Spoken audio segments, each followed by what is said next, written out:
మొన్న కాంగ్రెస్ నాయకుడు మెట్టు సాయి కుమార్ అనే వాడు పార్లమెంట్ సభ్యుడు అరవిందన్న గురించి చులకనగా ఇష్టం వచ్చినట్టు మాట్లాడిండు. ఆ వాక్యాలను ఖండిస్తూ మేము ఈ ప్రెస్ మీట్లు పెడుతున్నాము. అతను అసలు ఆ సాయి కుమార్ అనే వ్యక్తి అసలు ఏం మాట్లాడుతున్నాడో కూడా అర్థం కాలేదు. బహుశా ఆయన తాగి మాట్లాడుతున్నట్టున్నాడు. అందుకే ఎవరి కోసం మాట్లాడుతున్నాడో అర్థం కాక మాట్లాడిండు.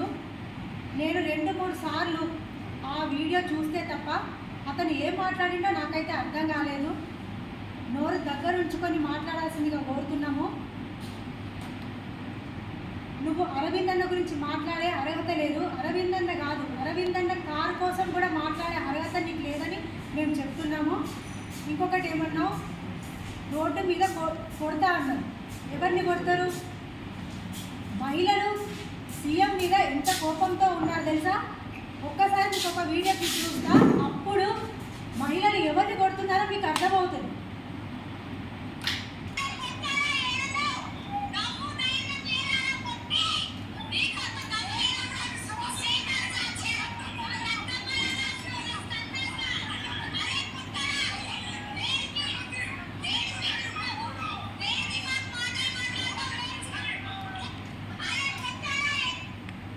హైదరాబాద్లో ఎవరు రోడ్డు మీదకి వస్తే మహిళలు ఇలాంటి వాక్యాలు మాట్లాడతారో మీకు అర్థమైందా? ఇప్పుడు ఎవరు వస్తే మాట్లాడతారు?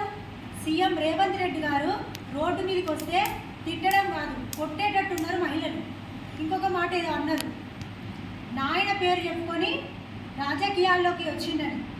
నాయన పేరు చెప్పుకొని, నానమ్మ పేరు చెప్పుకొని మీ పార్టీలోనే ఉన్న పెద్ద పెద్దోళ్ళు రాజకీయాలకు వచ్చి ఇప్పుడు చెలామణి చేస్తున్నారు. నీకు తెలియకపోతే మీ రేవంత్ రెడ్డిని అడుగు, చెప్తాడు. అరే మన పార్టీలో ఉన్నారు నాయనల పేర్లు చెప్పుకొని అని రేవంత్ రెడ్డి చెప్తాడు. అర్థమైందా? అసలు నిన్ను కాదు, ఇలాంటి మాటలు నీతో మాట్లాడిపిస్తున్నా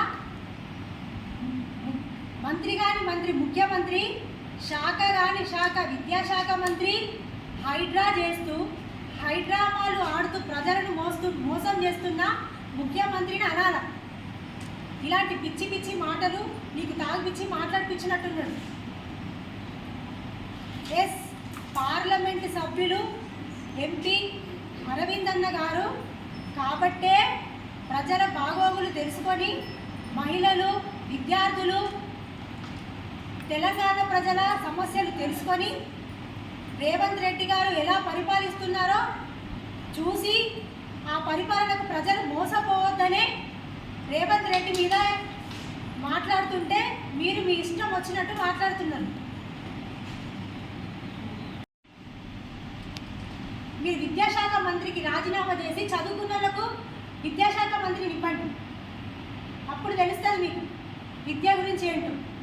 అదే కాకుండా ప్రజాపాలన పెట్టిండు. ఎందుకంటే ప్రజాపాలన ఏముందని ప్రజాపాలనలో 100 రోజు ప్రగతి ప్రణాళిక ప్రజాపాలనను పెట్టిండు. ఎందుకు? అప్లికేషన్లు తీసుకుంటే ఇంత పెద్ద అప్లికేషన్లు మున్సిపాల్ పెద్ద పెద్ద రూమ్లలో పడేస్తున్నారు. ఎవరికి ఇస్తున్నారని? మీరు ఏమి ఇస్తున్నారని? 2500 ఇచ్చిల్లా? వృద్ధాప్య పింఛన్ ఇచ్చిల్లా? వితంతు పింఛన్స్ ఇస్తున్నారా? ఏమి ఇస్తున్నారని? ఇందిరమ్మ ఇల్లు ఎక్కడున్నాయి? ఇందిరమ్మ ఇల్లు 30,000 ఇల్లు ఉంటే కనీసం 300 ఇల్లు కూడా మీరు ఇస్తలేరు. ఎందుకు? వాళ్ళు జిరాక్స్లాగే పాపం వాళ్ళు వచ్చి మేము ఎంతగానో మా జిరాక్స్లు తీపిచ్చి ఈ పేపర్లు మీకు ఇవ్వాలి, మీరు ఏం చేస్తున్నారు, మీరు తీసుకుపోయి ఏం చేస్తున్నారు?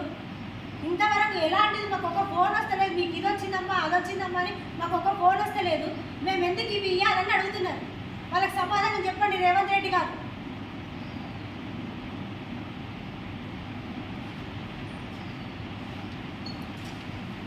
ఇవన్నీ చూస్తుంటే ఒకటే అనిపిస్తుంది, మన తెలంగాణ రాష్ట్ర ప్రజలు ఎంత మోసపోయి ఆయన సీఎంగా వేసినాము.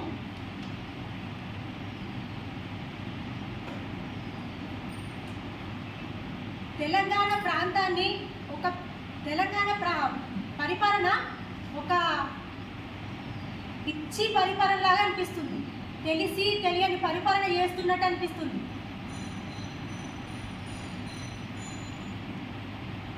ఇక మా అరవిందన్న కోసం చెప్పాలంటే మాజీ సీఎం కూతురు కవిత పైనే భారీ మెజారిటీతో గెలిచి ముందుకొచ్చిండు. ప్రజల మద్దతుతో రెండవసారి కూడా ఎంపీ అయిండు. ఆయన నాయన పేరు చెప్పుకొని కాలేదు, ప్రజల మద్దతు పొంది ఎంపీ అయిండు. అర్థమైందా? ఇందూరు గడ్డ మీద ఒక ఉనికి చాటుకున్నాడు.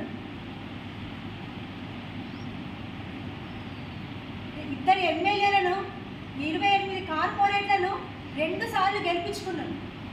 ఇక హామీలకు వచ్చిన విషయాలైతే చెప్పిన హామీలు నెరవేర్చిన ఘనత మా అరవింద్ అన్నది. ఇందూరులో 10 ఆర్ఓబీలు ఆర్యూబీలు తీసుకొస్తారని చెప్పి తీసుకొచ్చి వాటిని అమలుపరుస్తున్నాడు. అంతేకాకుండా చిరకాల పసుపు రైతుల కళ నెరవేర్చిండు. పసుపు కోడ్ తీసుకొచ్చిండు. ఇందూరులో 2 కేంద్రీయ విద్యాలయాలు మరియు ఒక నవోదయ, జగిత్యాల్లో ఒక నవోదయ, ఒక కేంద్రీయ విద్యాలయం తీసుకొచ్చింది. అంతేకాకుండా నిన్న ఢిల్లీలో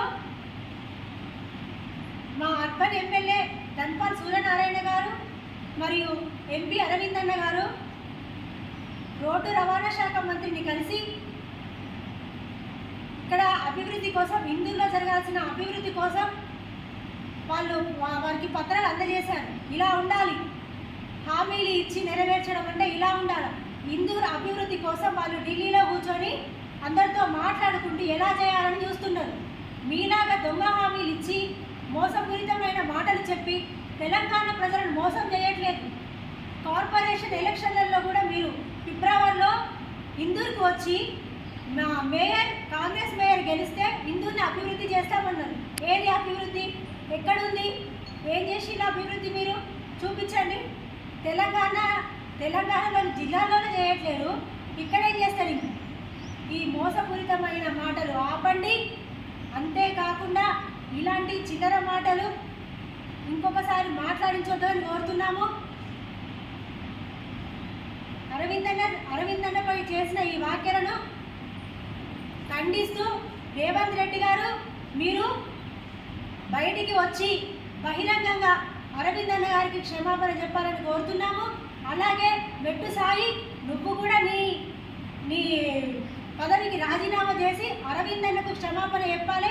ఇంకోసారి మాత్రం ఇలాంటి మాటలు రిపీట్ అయితే మేమెవ్వరం భారతీయ జనతా పార్టీ తరఫున ఇందూరులో ఎవరం ఊరుకునేది లేదని చెప్తున్నాను.